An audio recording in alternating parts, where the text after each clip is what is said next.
Okey, you nampak kan kat gambar saya kasih ni betapa panjangnya saya guna 3 helai kertas untuk menerangkan keseluruhan bab ni dalam bentuk peta konsep ataupun peta minda lah. Okey, so you buatlah macam ni supaya senang faham. Jangan saling bulat-bulat pada buku teks ni, nanti you tidak berfikir. You kena ringkaskan, huraikan dan buat rumusan lah. Kesimpulan ke apa nak kata namanya dengan gunakan ayat sendiri. Ia sangat membantu awak untuk menjawab soalan-soalan nanti, soalan PSA, soalan bahagian esei terutama dan juga subjektif kan. Okey. So lebih kurang beginilah nanti you all siapkan. Okey, so tadi kita dah habis sebenarnya. Sorry. Saya dah habis menerangkan pada bahagian yang ini. Okey, so tadi kita dah habis selesaikan pada bahagian tisu meristem. Sana, tisu meristem yang ni kita dah selesai, kita huraikan ada dua jenis tisu meristem, meristem apex yang terletak dekat hujung pucuk dan hujung akar dengan 3 zon yang pertumbuhan yang berada di kedua-dua hujung pucuk dan hujung akar. Kemudian kita dah bincangkan yang kedua tadi iaitu tisu meristem lateral ataupun tisu cambium yang ada dua jenis juga, tisu cambium vascular dan juga tisu cambium gabus. Okey, so you kena ingat yang tisu meristem tadi dia melibatkan pertumbuhan primer dalam tumbuh-tumbuhan yang menyebabkan pemanjangan atau pertumbuhan secara ketinggian pada pokok. Manakala pertumbuhan sekunder pula berlaku pada tisu meristem lateral atau cambium yang menyebabkan proses penambahan lilitan pada batang pokok dan juga akar. Okey, cuba tengok yang ni pula. Yang sebelah sini sebenarnya saya nak beritahu yang tu pada tisu tumbuhan yang kedua kan ada dua jenis. So yang kedua ni adalah tisu kekal. So dalam tisu kekal ni ada tiga jenis yang utama iaitu tisu epidermis, tisu asas dan juga tisu vaskular. Okey, saya tak lengkapkan bahagian tersebut, you all sila buat. Saya dah guide pada bahagian meristem lebih kurang macam tu, so you all detailkanlah pada bahagian yang tersebut. Okey, sana. Okey, so lebih kurang macam ni saya ambil penanda dulu. Okey, sorry Okey, so tisu kekal dalam tumbuhan tadi ada dua jenis tisu iaitu tisu meristem dan tisu kekal. So di bahagian ini adalah tisu kekal. Yang pertama tisu epidermis iaitu yang epi tu bahagian sisi yang paling luar. Dermis tu dia punya orang kata derma, lapisan yang penutup pada tumbuh-tumbuhan tu tadi. Jadi dia di lapisan luar sekali dia dilapiskan oleh apa namanya tadi, strukturnya cuticle cuticle ni dia lapisan yang lut sinar dan dia adalah terdiri daripada struktur yang macam lilin yang melindungi tumbuhan daripada mengalami kekeringan. Dan dia melindungi daripada kecederaan fizikal pada struktur epidermis tumbuhan tadi. Okey, so kejap saya sambung lagi. Okey, so yang epidermis ni tadi dia meliputi semua permukaan tumbuhan bahagian daun, batang pokok, akar, bunga, buahnya dan juga biji benih. Itu kawasan epidermis. Tisu epidermis ni dia satu lapisan sel yang leper dan mempunyai vakuole yang besar. Okey, jadi dekat bahagian epidermis ni ada lapisan cuticle tadi yang saya dah ceritakan dengan fungsinya, dan ada juga bahagian lapisan epidermis ni yang mana selnya mengalami pengkhususan seperti sel pengawal yang membuatkan adanya struktur stoma liang atau pembukaan untuk pertukaran gas pada epidermis tumbuhan. Yang kedua adalah sel rambut akar yang unjuran halus pada bahagian akar tumbuhan. Okey, tapi pada sel pengawal ni ada kloroplas. So dia boleh berfotosintesis. Okey, manakala yang kedua, kejap saya tandakan. Okey, selesai saya terangkan pasal epidermis tadi dengan ada sel yang khusus di dalamnya. Okey, kemudian tisu asas yang bahagian yang kedua, tisu kekal ada tisu asas dalam tumbuhan iaitu parenchyma. Okey, parenchyma. Parenchyma ni Ya awak, saya senang ingat macam ni tau, PKS untuk tisu asas dalam tumbuhan. Dia orang kata apa? Filler, macam kata filler yang memenuhkan ruang dalam tumbuhan tu tadi, bahagian batang akar.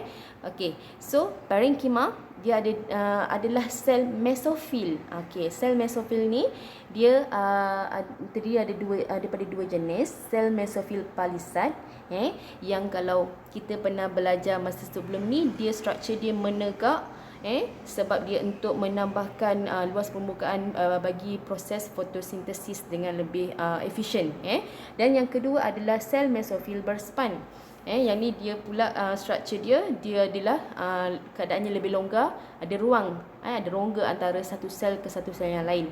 Okey, so bila sel ni dekat dengan permukaan epidermis, maksudnya dia sangat aktif menjalankan fotosintesis. So parenchyma adalah sel yang berfotosintesis, ada klorofil dan berwarna hijau. Okey, so yang kedua, awak kena tahu juga tisu parenchyma ni dia sel yang paling ringkas, dinding selnya tipis, vakuolnya besar. Kenapa besar? Sebab dia menjalankan fotosintesis. So dia banyak simpan makanan. Okey, kemudian dia juga adalah struktur yang memberikan sokongan kepada tumbuhan herba. Okey, itu ingat awak yang bahagian ni kena ingat dia punya struktur dia, dibina daripada apa, macam mana rupa dia, kemudian fungsinya. Okey, yang kedua tisu asas adalah kolenkyma. Okey, kolenkyma ni pula dia sel ringkas yang dia ada penebalan yang tak sekata pada dinding selnya dengan pektin dan juga selulosa. Hari tu saya tanya dengan awak kan, suruh cari apakah pektin. Dapat tak cari? Google search ke apa ke, tengok kamus ke? Okey, so pektin adalah sebatian kompleks karbohidrat. Okey, so biasanya dia didapati di bahagian apa tu yang pada tumbuhan, dan dia menjadi sokongan kepada tumbuhan tadi, struktur tumbuhan tadi supaya kuat. Okey. Kemudian kita pergi kepada tisu asas yang ketiga, iaitu sclerenchyma. Okey, sclerenchyma ni pula you kena ingat, dia tisu yang akan matang, tisu yang matang, kemudiannya bila dah sampai tak paling akhir sekali kematangannya, dia akan mati. Dialah yang banyak membentuk saluran xilem, dan ditebalkan dengan struktur yang bernama lignin. Lignin ni struktur komponen organik yang kompleks yang berkayu, yang menyebabkan tumbuhan tadi ada struktur kayu dan dia keras, dapat mengukuhkan struktur tumbuhan tersebut. Okey, ingat yang tu sampai situ. Okey, so selesai yang tadi ada dua jenis tisu tumbuhan, tisu meristem dan tisu kekal. Tisu kekal ada tiga jenis, tisu epidermis, tisu asas dan tisu vaskular. Dalam tisu asas ada tiga jenis lagi, parenchyma, kolenkyma, sclerenchyma, dan yang terakhir adalah tisu vaskular. Tisu vaskular ni dah pernah belajar banyak kali, dah pernah jumpa tisu xilem dan tisu phloem. Okey, so ingat dekat dalam tisu xilem ada dua jenis sel yang utama. Bahagian yang utama itu xilem itu sendiri dan juga bahagian trakit. Dia ruang berongga, bila matang ia akan menjadi sel yang mati, dan ditebalkan oleh lignin, dan fungsinya adalah untuk mengangkut air daripada akar ke bahagian hujung tumbuhan, kat daun pucuk-pucuk. Okey, manakala phloem pula ia terbentuk daripada sclerid, ada tube tapis, sel rakan dan juga sel parenchyma. Jadi dia ni fungsinya untuk mengangkut nutrien daripada daun sampailah ke bahagian hujung akar. Okey, so dekat sel tisu phloem ni adalah satu bahagian yang bernama sel rakan. Sel rakan ni dia berfungsi memberi tenaga kepada tube tapis. Bahagian yang lain tu dia menjadi struktur yang berongga untuk mengangkut nutrien ke seluruh tumbuhan. Okey, saya sambung sikit lagi. So dalam pertumbuhan ni kita belajar dua jenis pertumbuhan. Yang pertama pertumbuhan primer yang menyebabkan ketinggian tumbuhan tadi bertambah disebabkan oleh pertumbuhan tisu meristem. Okey, yang kedua adalah pertumbuhan sekunder yang disebabkan oleh pembahagian yang aktif pada bahagian tisu cambium ataupun tisu meristem lateral. Okey, jadi you kena tahu, tolong buat nota nanti, isikan bersama-sama dekat bahagian nota awak tu. Ni, kepentingan pertumbuhan primer dan sekunder. Asingkan apa dia punya kepentingannya. Kemudian you buat juga yang ni, perbandingan ni. Buatlah dalam nota you. Okey, kemudian saya nak yang ni pergi kepada gelang tahunan. Okey, kejap Okey, so gelang tahunan ni pula, okey, dia wujud sebab wujudnya gelang cambium. Pembahagian cambium menyebabkan wujudnya gelang tahunan terjadi pada tumbuhan dicotyledon, tumbuhan yang berkayu. Okey, so dalam dalam topik ni kita mempelajari tentang gelang tahunan ni dikira melalui bilangan gelang cambium.